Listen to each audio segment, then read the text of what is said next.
I had $90 on my Forex card and $1,500 cash when I moved to Australia. And I was like, I think that's enough. Thinking about financial freedom, and I'm not talking investments or something, just being smart about the money that you have. If anyone tries to understand what fits them or their lifestyle, it would make a big difference. Money can surely solve some problems if you're not privileged enough. While growing up, when I was slightly more mature, I noticed a lot of changes within my family with regards to money. Think money and our resources are scarce, and then that's why we tend to go to saving, protecting it, thinking it's not abundant. How that experience shaped you? There were lots of ups and downs. We had literally lost everything. And that was the time when I was thinking like, oh, it was almost time for Australia. I'm 22 now. It's so embarrassing for me to ask my parents for money. I can just talk to you about 10 things that you can do in 2026 to get a free return flight ticket to America. And I can plan that for you in under 10 minutes.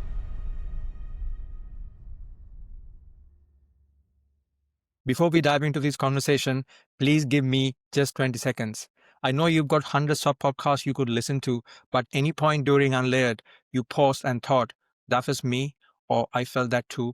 I'd love to ask a quick, simple favor. Please help me with a follow or subscribe to my channel, because that one click will not only help me bring more conversations to you, but for others who might need it. And it means the world for this work to continue. Thank you so much. Enjoy the conversation. Hi Shriyansh, welcome to Unlayered. Really excited to have you here. Finally, I would say. I know we've been talking a bit, and like I know I've known you for a while as well, so really excited to have you here. Thank you so much, Pan. I was equally excited after getting your invite and very excited to have this conversation. Thanks for the invite. Amazing. Let me start with this kind of a different approach to our conversation. Like I think today what we are going to dive into is more of a topic around money and the relationship with money, right? But before we get into any of that, if who is listening right now can take away one thing Hmm.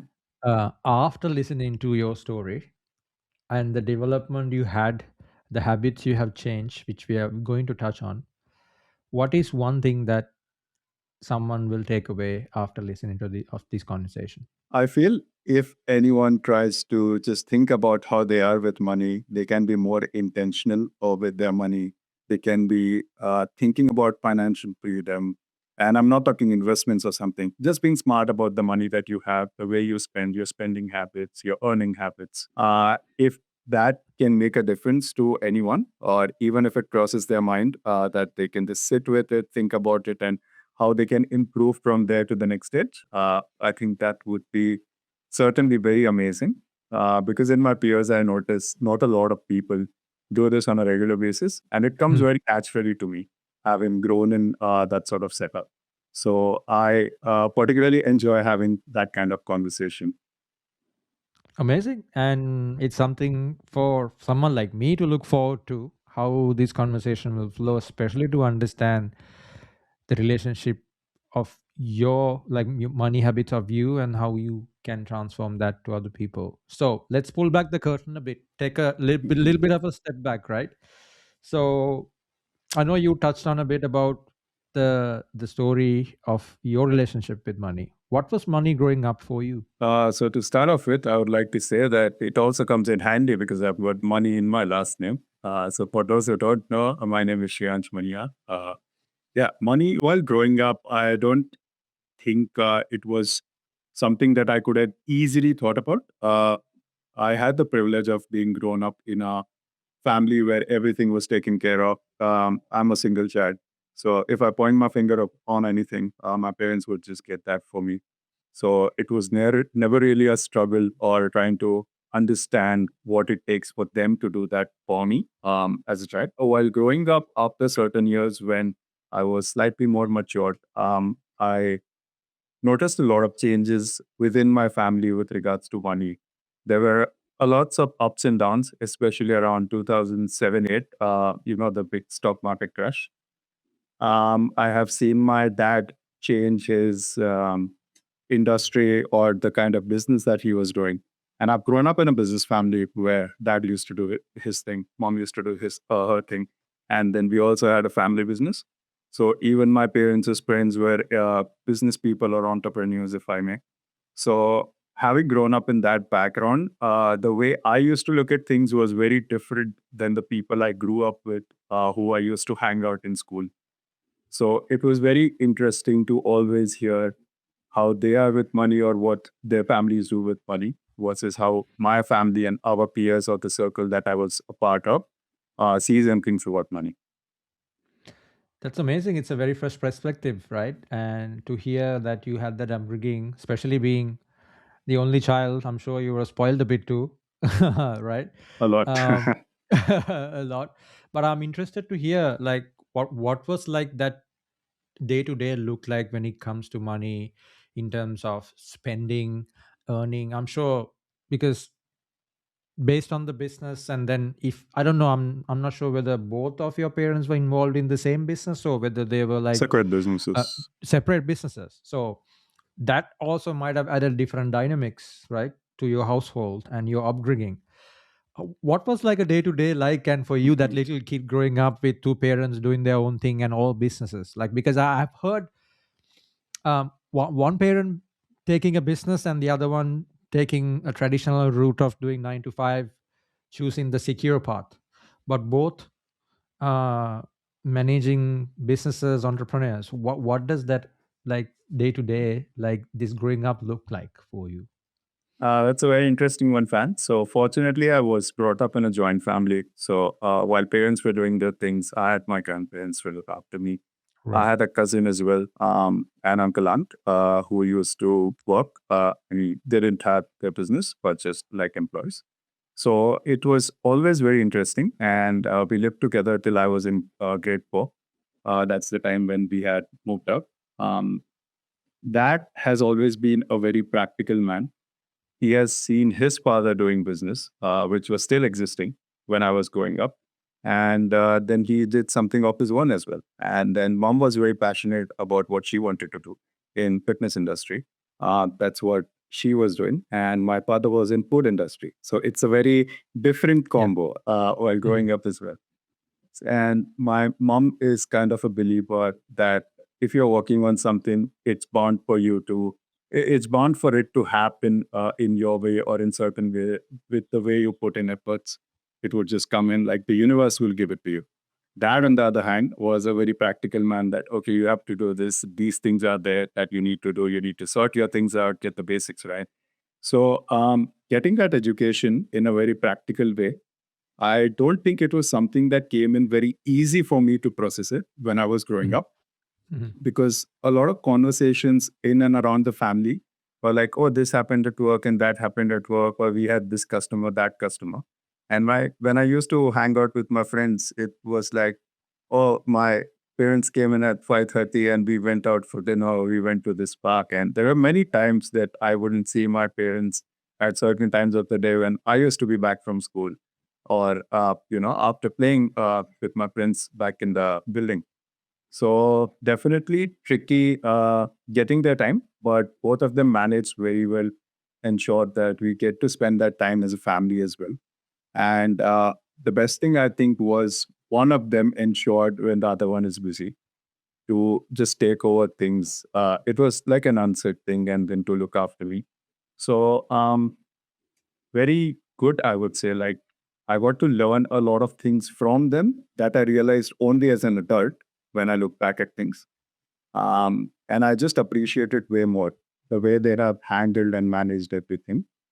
It hits me more now that I am doing things by myself, and I know how much it would have taken, just a toll on them on a daily basis. Because when you're doing something of your own, I'm sure you know this, there's no option to let's take a pause and get back to this or circle back on Monday. So it's literally like, Mhm. no, no, no, no, no. And many a times then they're out on the weekends or just, out of, there's no work hours defined as well. Sounds like an entrepreneur's life, right? So, and Yes. but the way you mentioned it, Shriyansh, it seems like they made sure that they put arrangements on also to prioritize the that part that they had to play as a parent nurturing you. I'm sure you are grateful that you had the grandparents to look after you while they were quite busy building their businesses, maintaining, managing it. but still it seems like they played their roles and there was harmony between them to understand how they can support you and then be part of the journey as well and your upbringing, which is great. That's 100%. an amazing Cannot thing, right? I mean, I'm extremely grateful. I don't think I can ask for more apart from what I've experienced and whatever that provided. Amazing. I wanted to walk into that moment. I know that first part that you mentioned when there was like a stock market crash going on. I think maybe you were a really little kid, maybe under 10. But I don't know whether you remember, but I wanted to ask what was that memory like, or what sensory perceptions can that comes onto your mind when your parents were going through that phase. So my dad used to invest a lot outside. He just wanted a secure future for myself, and he used to do things his way. I didn't ever ask him about that. It's not my place to do so. Although I was curious when I grew up as an adult. Um, what I noticed is I was 8 or 9 years old at that time.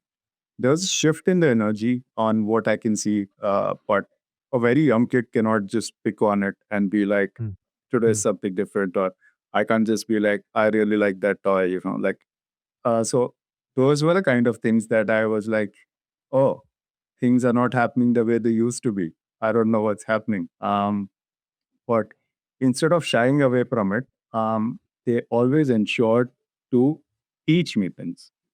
So after the stock market crash, when something was happening, even after that, we have had financial challenges, ups and downs in the family. So they used to just ensure that I'm aware of what's happening. There's no need for me to react or behave a certain way. I never felt that I can't get a certain thing because of the situations happening in the family. That was never the case, fortunately. But they were very practical and open about what is happening. And given my age, possibly I would have been very young to understand things and very stupid as well to just be angry at them. And I'm like, oh, this is not happening that way, so I can just be upset about it. But I think because of all those small instances, till I was 14, 15, I was extremely aware with the things in and around the family. mhm. And it's very natural for a kid that age to compare that with their peers, considering that's the only hangout group or, uh, place where you can actually talk and be open. But my parents have been more like my friends because the way I was brought up, I was never hesitant to talk to either one of them. And these things were really nice because I never felt the need to go outside my house to discuss or understand something. And after we were back, I would say fairly stable. At that time, I would have been 14, 15, with a better understanding of things. And again, around 17, 18, I saw a dip going in again.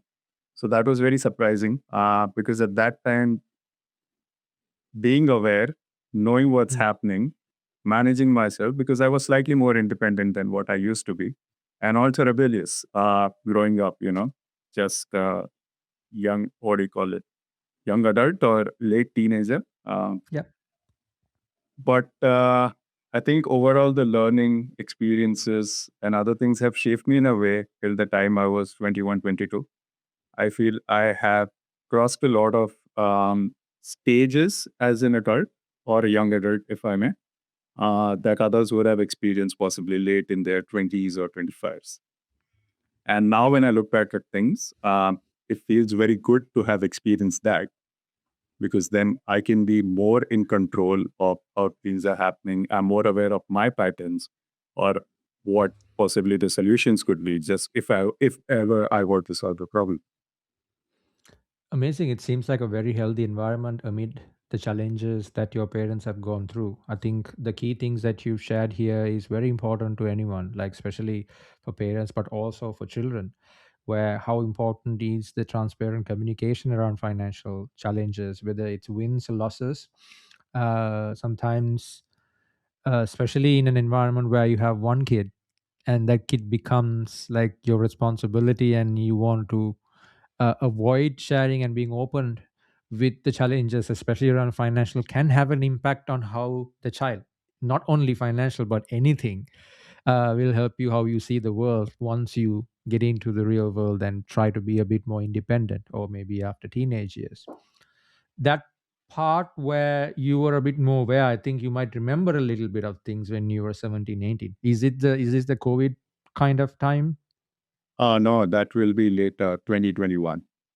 Okay, so 17, 18, let's walk through that phase when that deep happened, because you were like, you had that first experience when you were very young.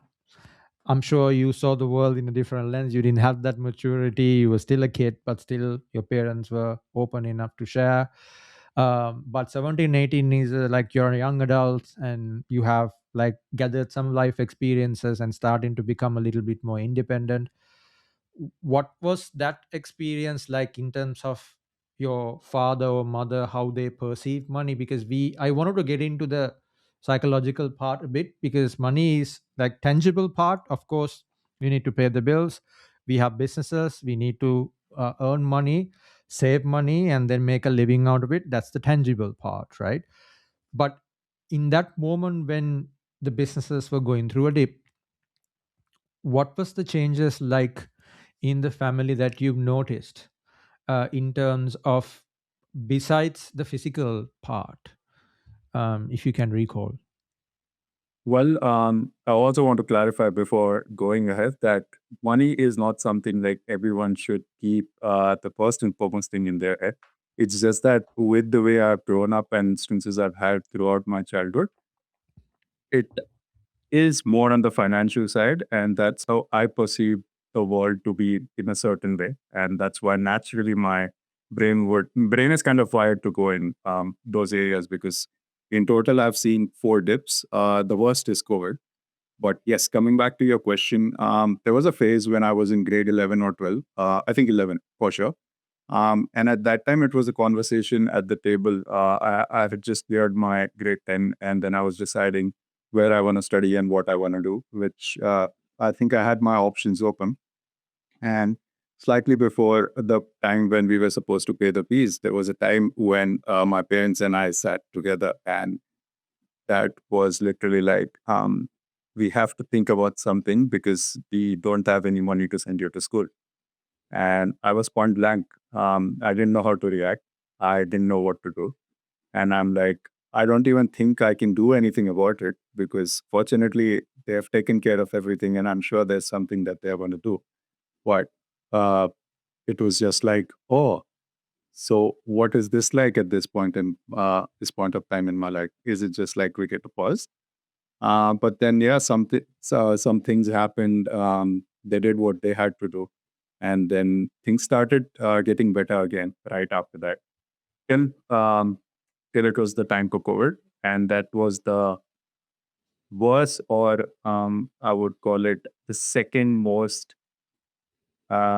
lowest point of time in their lives, which of course affected me in many ways. That we had literally lost everything, and that was the time when I was thinking like, oh, it was almost time for Australia. What's going to happen now? And then a younger version of me was like, I'm sure something is going to happen, because back then we didn't have money. There was still a possibility of me going to school. And then I went to school. So I'm sure there's a way that this is going to get sorted as well. But from 17, 18, I don't recollect a lot of it. And to answer your question, I think the process in my memory would be around the COVID time. Thanks for sharing that, because I'm sure with all the setbacks you've gone through as a kid, your parents, your family, and then to experience these like multiple times have, I'm sure, shaped your mindset and your behaviors and your relationship with the money in a different way, right? So scarcity is something that comes up often when we talk about Mhm. money, right? Money. We Yes. think money and our resources are scarce, and then that's why we tend to like go to saving and then also protecting it, thinking it's not abundant. I'm sure like that is kind of true in a sense where like, but how that experience shaped you, let's say at that age when you remember that it happened, 21, 22, with your relationship, and what were the changes in behavior or things that your parents have adapted, but also you as a person after that? I think one of the instances also that I can remember right now is while growing up when just being in school and you're expected to kind of be a certain way. And it's very easy to get into peer pressure. So just say like after exams, it used to be like a small party kind of thing wherein you go out with your friends, hang out at a mattress or a KFC, Pizza Hut, something like that. And then it's expected that everyone does school stuff because that's what you're supposed to do.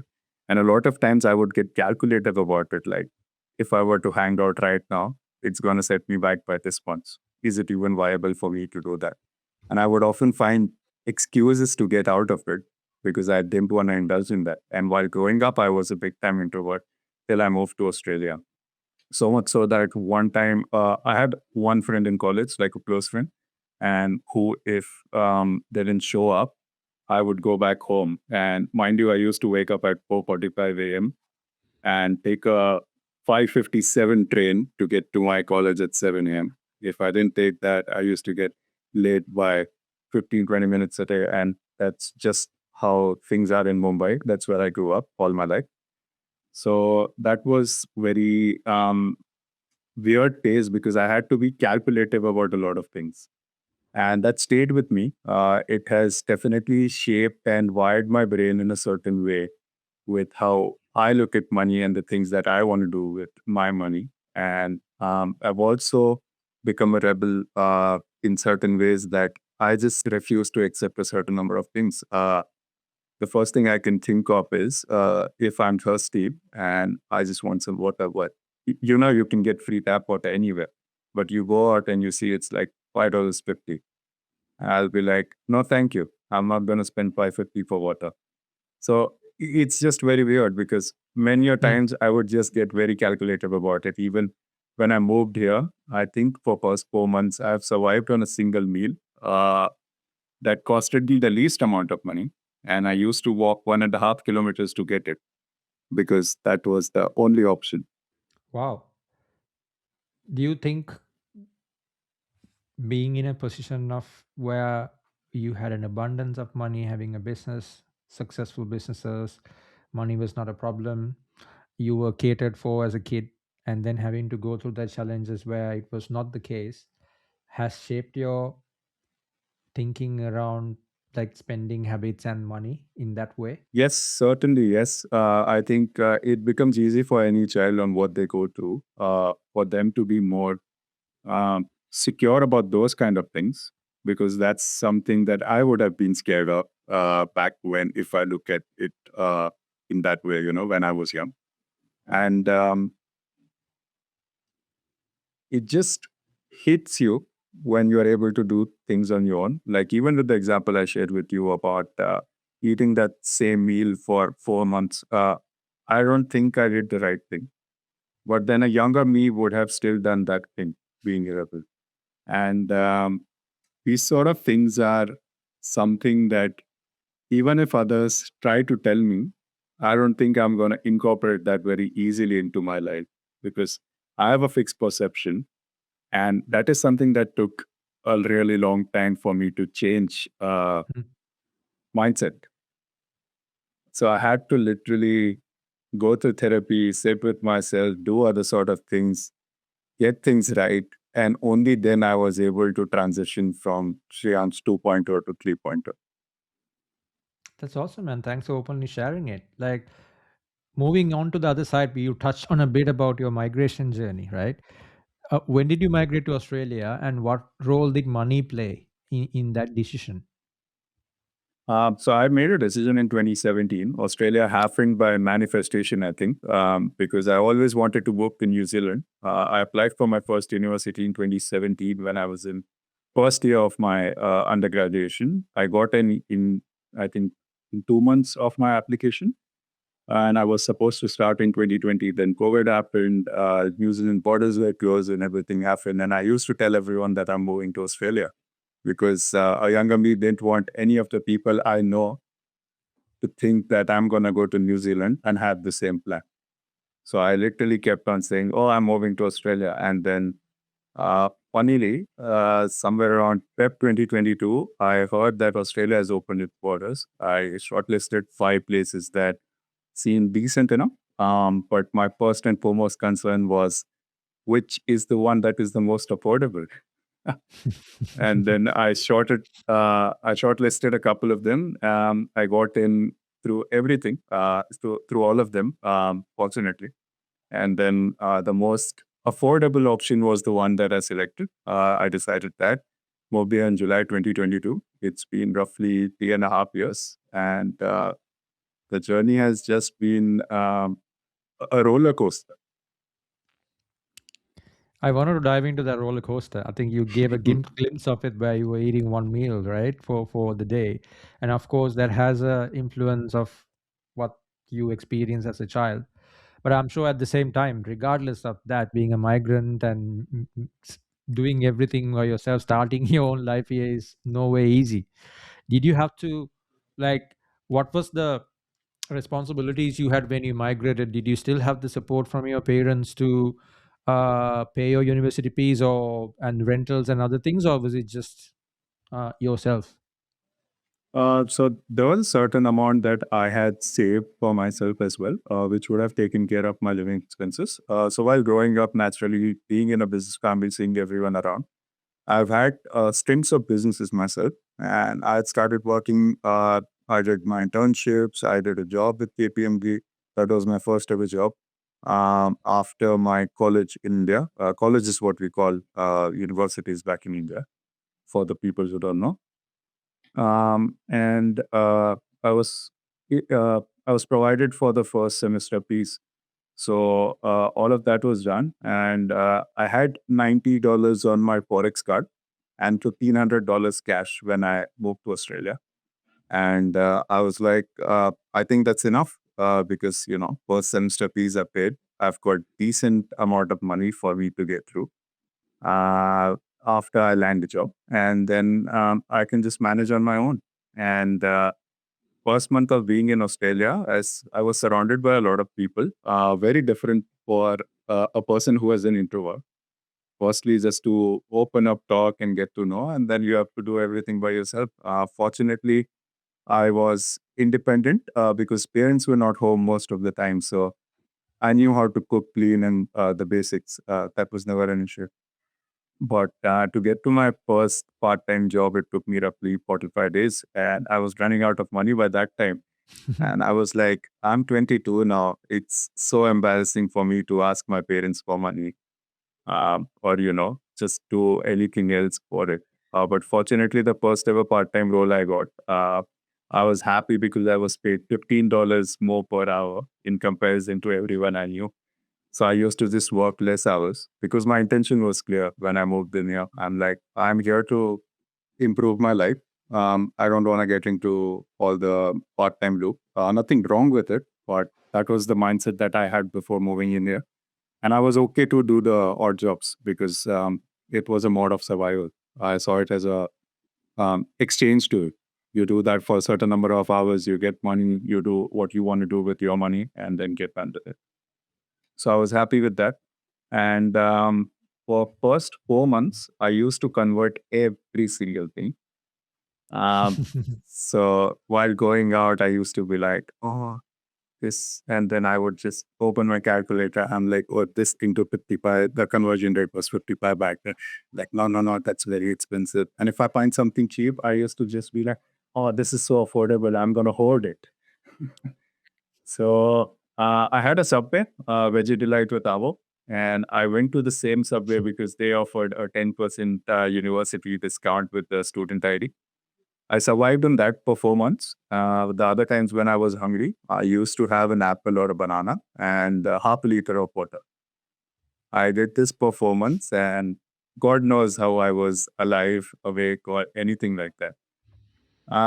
Fortunately, from there, I met a lot of people, interacted with other students, got to know what you can do, how to be smarter about jobs or finding work. And then slowly, I started getting into different roles. So over the duration of when I was a student, I ended up doing 16 part-time and odd jobs, including driving Uber and DD, the taxi services. And I promised myself in start of 2024, because I was supposed to graduate in mid 2024. No matter what happens, I want to save a decent amount of money that helps me get through the time helps me to get through a professional job. And I'm not going to do any sort of odd job. May 2024, I made up my mind. I did my last university class. I flew to India for a break. I came back, packed my bags, moved to Sydney. I had no plan. The plan was just to leave Melbourne because I didn't like the weather at all. So that was the plan, and it was a good struggle even after then. But I think the amount of things I've learned over the duration of 3.5 years in my journey has just made me a different person. I would say mentally, even physically, just working on myself, the way I think, the people I've met, the people who I want to be like, the people who I don't want to be like. Because I hung out with a lot of people who were completely different than me. And I don't think I could do justice to myself to try and do what they were doing. So just sticking to my goal, sticking to the plan, and hoping it will work out. That was definitely there. But I don't think I ever put a back pedestal on the accelerator. I don't think I gave up. And just that has been fabulous. That has been a different learning in itself. And yeah, I don't know what version to call this one, but it surely has shown me various parts of life right from the start to where I am now with the plans that I've got in the future as well. Wow, like what an inspiring journey, and it's really refreshing. Also, the challenges you went through. I didn't even know that you survived on like just one meal and a half a liter of water, and that. Definitely, I can see that has an influence of like it's a practical challenge you had, not only the past. It's a practical challenge you Mhm. had because the Mhm. migration journey itself is quite difficult, and it's like one of the most challenging things that one person can do. And for you to now uh, put your feet on the ground and then to talk with me and then share your journey is quite inspiring for anyone who is listening, right? And for those 3.5 years, like since after you migrated, since you had a bit of space from that environment, from your family, has that shifted your perspective about money in some way? I used to think money can solve a lot of things. Money can surely solve some problems if you're not privileged. And I'm sorry I didn't clarify this before, but very fortunately, I or my family have never been in a place or a situation where we had to think about these things that harshly the way I have done with my life. Hmm. I don't think I would have understood that. I just used to have a limited mindset, and I was a bit more scarce than abundant in my head. So those are very stupid things. So I would highly recommend anyone to not follow that. Do what you have to do. Think about it, maybe Kaupesano. But yes, coming back to your question, I'm sorry, I just lost track of it. What was it? Like, were there any shifts that you like developed or that you observed since you had a bit of space from your family and trying to live here in Australia? We discussed a few, but any other shifts about money or any changes that you saw in yourself? Well, with changes, I think there are way too many. But particularly since we are discussing more on the money or financial aspect, I think I definitely realized money is not everything. A younger me would have definitely thought that. I learned the importance and value of relations, maintaining things with people, finding people who understand you and you understanding their circumstances, not comparing, but being respectful and having that knowledge or shared value is something that is really, really important. And I'm very glad to have found a few people with whom I can be very open about it. Because in a foreign land, when you have no one, these people become your family. And Hmm. they just have a different spot in my heart. Just to sit with them and even not talk because you know that you're safe there or you know you're not being judged. That's a very um, important thing for anyone to have in a foreign land is what I feel. And with the changes, I think I'm a sort of person who likes to try everything and then decide what works for me or what doesn't work for me. So in my experience, I would say I definitely tried a lot of things, and then I understood what is something that I resonate with, I like, or something that I'm comfortable doing, rather than just doing something for the sake of it or being in the cool group, or just being someone who I'm not, just to be around those people. Also, with this, I wanted to understand, since you've been a migrant yourself, has there been an instance when you have done anything which you don't think you would have done right now, but when you started off, or when you had just moved to Australia? First thing, that's a great question, Shriyansh. First thing is, yeah, the first thing I that comes to my mind is not trying to convert the currencies, right? I remember myself trying to convert $4 of an hour Mhm. to 400 rupees in Sri Lankan, and that I like immediately. I know it's sometimes unavoidable. It's a process. But again, I don't see myself as like something that I shouldn't have done, because again, that's the past. And of course, we like our behaviors are framed on the perception and the realities that we believe in at that particular time. I can talk about so many silly things that I see as silly, but at that time it was not silly. That was my reality. That's what I believe was right. Starting from converting that money to like not really having a budget, for an example, like those things I didn't really put a lot of attention to at that time, and that also is coming from my upbringing, how my parents have taught me, and their behavior and relationship with money, that I like something I haven't done. So budgeting is really something I think that is one thing that I should have done, I feel. In the beginning stages where money was scarce and there was not a lot, I know, like I had to spend in Australian dollars from what I had, I brought here with my savings. And if I had a budget properly to understand, without really just going with the flowing person, because we all put identities, right? Video. We put ourselves into identities and boxes saying, hey, I'm the person who budgets, I'm the person who understands and money and really manage it in a more structured way. I'm the person who doesn't like to do budget, where I feel like it's limiting, and then that limiting itself is not freeing for me to live the life the way I want to. I was in that bucket. Sometimes I feel I'm still not the person who's like so hard into budgeting. Like I have a kind of an estimate understanding of where it flows, but still, like I think a little bit of an understanding around where, how you are spending and where the spending are, and how what is compared to your income is quite important, especially for migrants. And then I wanted to ask you that, because those are the two things that I can recall. Out of all the other things, I think we might need another podcast session to talk about that. But since we touch on the budgeting part, what does budgeting mean to you? So, Pang, I disagree with your opinion on how you perceive it, but I Mm. completely understand with what you have explained and why you perceive it in that way. Budgeting is definitely not a restrictive, or a restrictive tool. And with all honesty, I find it really stupid when people are just like, it is important to me and I'm just going to do that, or I feel like it and I'm going to do that. Everyone does what they want with their money. Everyone is free to do that because they work hard for their money. It's their call. I have the opinion that everyone should be smart about their money. So as a student, I had a goal that I need to save $1,000 by any way. I moved here in July.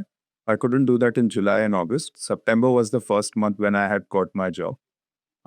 So I couldn't do that as well. And I was extremely harsh on myself. But the goal was simple. You you save at least $1,000 every month. And I was very fortunate to be able to do that till the time I was studying. So I don't see it as a restrictive tool. Sure, there can be many instances wherein things are not in your favor and you need to go out of your way to achieve it. I'm someone who likes to push. I can do the hustle if I need because I see Mm. the things that are immediately important and accomplishing them is a big thing. I feel I'm extremely responsible for myself as well as an individual, but I think I've just gotten the responsible child syndrome, if that's a thing at all.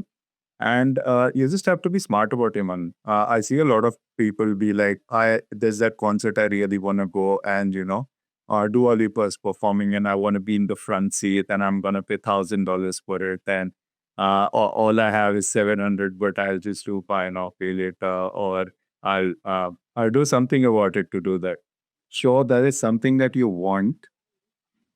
It's your choice, it's your money, but then you can also do something at $250, $300. When you are able to afford that, maybe then you come back because you're still getting the experience.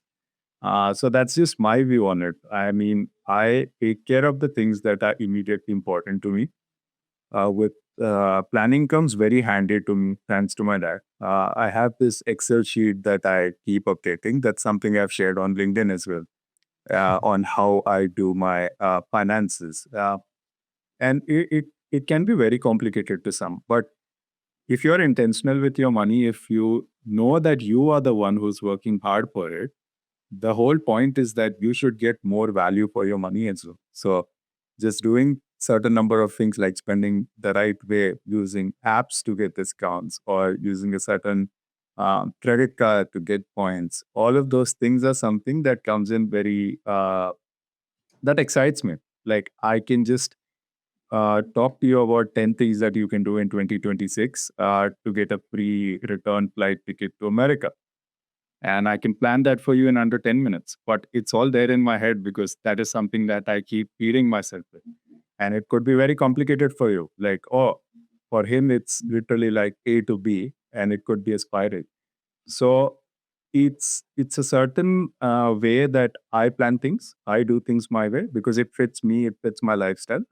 And if anyone tries to understand what fits them or their lifestyle, it would make a big, big difference in how they can save money, even if they're slightly more intentional about it, or even how they can be more smart with it, if not save it. So, like spendings for today can be something for tomorrow as well. So, like there is one thing that I just refuse to pay a lot of money for flights. So if I want to plan a vacation for myself, I do it when the flights are at the lowest because that's one of the expenses that you can actually control and it's like biggest expense.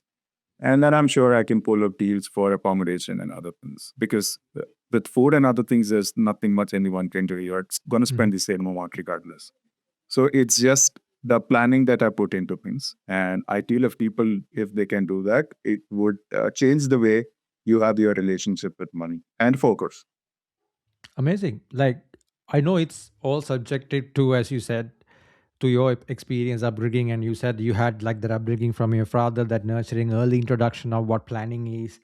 I saw the template that you shared openly, and it seems like that you're like it's kind of inspiring that you're sharing with others openly as well, right? But let's discuss a use case where someone didn't have that upbringing, had no idea about planning, and all of a sudden, like similar in your situation, only kid, maybe spoiled but didn't have that like initial introduction to managing money, no transparent discussions about how to save or finding like opportunities or solutions in challenging times. All of a sudden they have to migrate to do a degree or maybe to find a job in a different country, so no understanding of planning, saving strategies or anything. Someone listening to this might feel lost, right? Where would you suggest someone start? What is the minimum viable step someone can take? It's very natural for anyone to get lost. And it's completely okay. I feel one of the best things today is that everything is literally a Google search away. There are other things they can do is reaching out to people, understanding what others have done, or even if you do your research in bits and pieces, I'm sure you'll have things figured out. If I were to give you a very honest example, when I moved in here with $90 on my forex card and 1,500 cash, I did not even have an idea on how to transfer money from back home to here. I knew that you can go to banks and all, but then I realized they charge you a hefty fee when you're Hmm. sending money into Australia. But when you're trying to send out a postgrad, it's not the case. And for huge amounts like $15,000, $20,000, you end up wasting maybe $500-$600 just from transfer fees. And it's not a small amount. It can be rent for a person, right? So just reaching out to people, even if one is confident in their ability to, or just have that mindset that, okay, I'm going to move there. I know the basics and I will have it figured out. All of the things that I've done so far is based on one thing, that I did not have a backup. So I am the backup for myself. I walk into the room with the intention that I don't have much to use, but I built that confidence. It did ever come naturally to me. So I don't fear that much now. So I can just be like, okay, I've got internet. There are people out there. I can, of course, ask for help. And asking for help does not make anyone weak. I used to think that, and I'd seek help before for various things, be it therapy, when I was struggling with other things, to understand how you're supposed to do things in a different country, how to approach people, how to talk to people. Those things kind of build, they're like stairs that help you get to where you want to be, and it makes it easy. So for that reason, even I like to share my experiences just so that if it helps a couple of people out, if they are in my shoes, like how you mentioned a person could be, they can just avoid the mistakes that I made. That's it. I did not Brilliant. have the choice for it. So I had to go out of my way to do that. And now that I think I'm at a decent stage, I would like to provide that value back. Amazing, and it's a service that you're doing to share that as well through this conversation and your content journey, and then the writing that you're doing also, like is just sharing your journey around, like just what you experience. I'm sure there's many people who will get value out of it, but also get educated so that they don't repeat the same mistakes, because I know it's a tough journey, especially with money, managing it, and that is one of the biggest stressors in the modern age, right? Money. I know you, during our conversation, you touched on different parts of personal development. You touched on where you why you went into therapy to understand certain behaviors and how you can see through a different lens and change like your habits, thinking patterns as well. So it's very refreshing to hear that. uh, one that brings me to my next point, where like I think money, we keep moving goalposts, right? And we always ask this question, what is enough? Like I think that is a very subjective question. Everyone has different definitions of what is enough, but if you take look at in a more high level bird's eye view, everyone doesn't know what is enough. I'm asking this question not from an outside perspective, but from your, now what we discussed, everything with your relationship, your parents, the setbacks they had, the freedom that you lost while you, like when you were a child, and after moving here, the challenges you had. I'm sure this goalpost of what is enough has been something that was unique to you, and maybe you were exploring that. What can you say about that goalpost? So, Pan, what is enough is something I've been trying to figure out for a few years now. To be honest, more than a decade, for sure. And I don't have the answer for it. I think as long as I just believe that I have the capacity to able to manage things, it is also the time to not just be at a stage wherein you have like you have experienced this, you have done that, and you're at a certain. It's definitely not with things changing so rapidly. There's always scope and room for improvement, and as you know, there are legit the competition for us for one individual is way too high, especially when you're a migrant in a different land. So I don't know what enough is right now, but there have been many stages in my life wherein I used to think that, oh, if I have a car, then that would have been enough for the next few years. If I have, say, $5,000 in my bank account, that would be enough. But again, with the way you progress through life, you move ahead, there are certain number of changes that happen, and then responsibilities come up. I'm sure money is something that is never enough for anyone. And Australia humbles me in a certain way because after one tax bracket, you are literally paying roughly around 47 to 49% to the government. So even if I were to think that ahead, do I really want to work that hard? That half of my money goes to the government. And you know the answer, and you know the work culture, how it is here. And I get why a lot of people work part time or they prefer to travel for certain months of the year because it's literally your hard work day in, day out. And at the end of the day, I mean, no complaints. It's the way it has been designed and it's for the reason it's designed. I have no one to comment on that, but just as an individual, that's a small, that's my 2 cents on it. So as long as one feels satisfied, they're able to do what they are supposed to do. That should be okay to start off with. And then just to have that in mind that there are things that you can still do from here. So one thing doesn't have to limit you.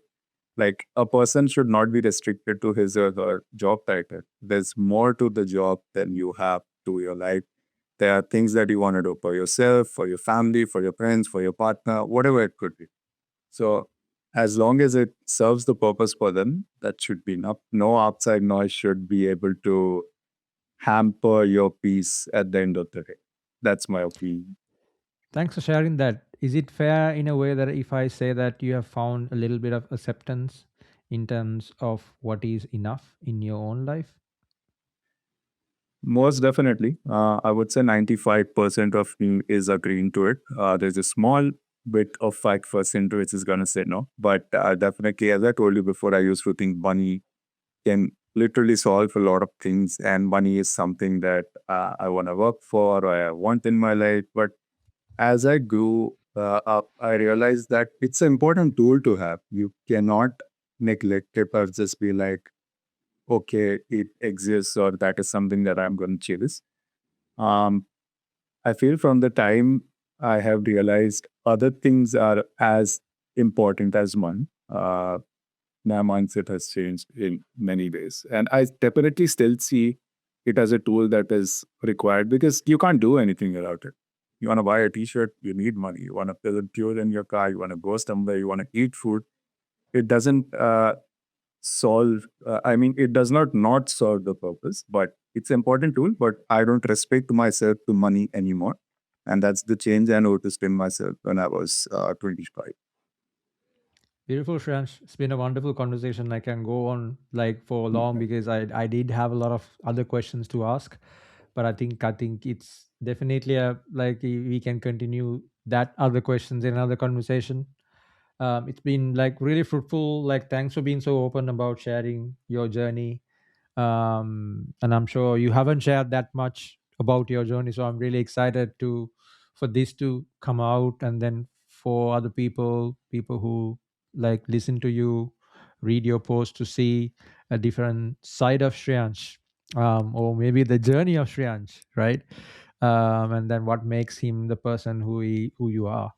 And thank you for being open, and then also the insights, practical insights you've shared definitely will help someone who's maybe at an early stage, or maybe who didn't have the luxury privilege of having that initial education of money and then struggling with managing financials. Really thanks a lot. I have a couple of questions. Usually it's a ritual, we wrap up our conversation with two. uh, One question that I would like to ask is, let's say if you could go back to that day where you packed your bags and landed in Melbourne airport, um, with the forex card, right, and a little bit of savings, what would you say that to that person now after 3.5 years? I think that person still had the same amount of confidence. It has just grown in different ways because now I'm more aware of myself, my patterns, some of my abilities. But I would definitely say the same thing that I'm pretty sure the younger me would have agreed to as well. Don't be afraid. You know, there's no backup. So you're going to create one for yourself. And regardless of what the outcome is, it's going to be one of a journey. And That's one of the reasons why I like to share online, is just being authentic and transparent. My opinions, experiences are literally as experienced, as raw as possible, because I think that's the way that I would like to connect with people, with utmost genuineness. Beautiful. I think that's a beautiful message to share across, right? One last question. What's Safe. one thing what's one thing you have unlearned? Oh, one of the things is that money is not everything. Um, sorry, you said unlearn. Well, that's thinking unlearn. Sorry. That's a tough one. I think honestly, there have been way too many for me to name, because certain number of things we do in our way, in our cultures versus how you do it here. And just trying to be yourself, but also trying to be socially acceptable in a situation. If that's something that makes sense for you, because you can't really, I mean, it takes a few versions for you to get used to a certain environment or atmosphere, and only then you are able to pick it out as well. I hope that's making sense. It's a bit Is complicated there in my something own you head. unlearned? Mm, So I, I I want won't call it unlearned completely, but had to alter it in a certain way, okay. definitely. I can't think of anything on the spot right now, what I've No, I unlearned. think money, like the way you perceive money, and then you really thought that it brings you happiness, and that's everything, right? It's something that you unlearn, Yes. Yes. Correct. right? And then now you see money as a tool that contributes to that part, but it's not like the everything. Whereas previously you had that perception of that can be the everything. Correct. I think I got myself from here. All good. Pan, I have one question for you as well.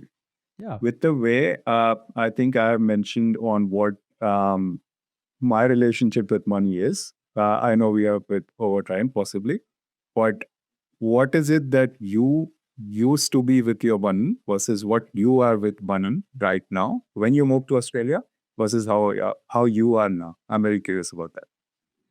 That's a long story, Shriyansh. Like I think I had a similar. I don't say similar. My family had a different, quite different, kind of challenges, and of course, the situation with money was always a challenging one. Lots of debts. Money was not like managed properly, and then unfortunate decisions. So, money for me was also a factor of fear for me, and then I attached money heavily into my identity and my self worth as well, because I didn't want to repeat my parents' behavior.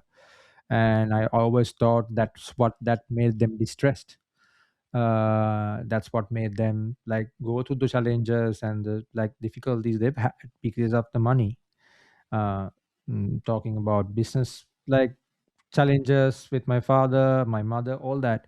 So for me, that has definitely contributed to how I perceive money here, to more a bit about not understanding how I should, like how I should attach money into my behaviors. I had a lot of patterns that I was repeating without knowing, right? And more into not saving, unconscious patterns of spending.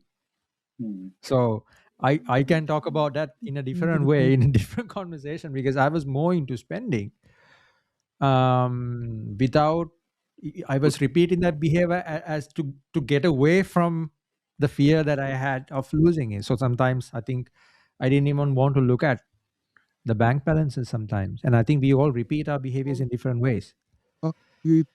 For me now, like I think you had a pause, right? Because I didn't start with I know I had to save money, but how I repeated that money behavior when I migrated here is quite opposite, where I was like spending a bit more, but in the back of my mind, there was a subconscious that the pattern that I was repeating, that I knew that like I was getting to this level, and that I just don't want to touch on that. So I was running away from that. So it was like a escaping pattern from the fear that I had. Yes. How did you solve this? Or did you seek help to get this solved? What was going on in your head when you realized that this needs to be looked into, or this needs to be solved for you to proceed ahead? Lots of work, lots of inner work.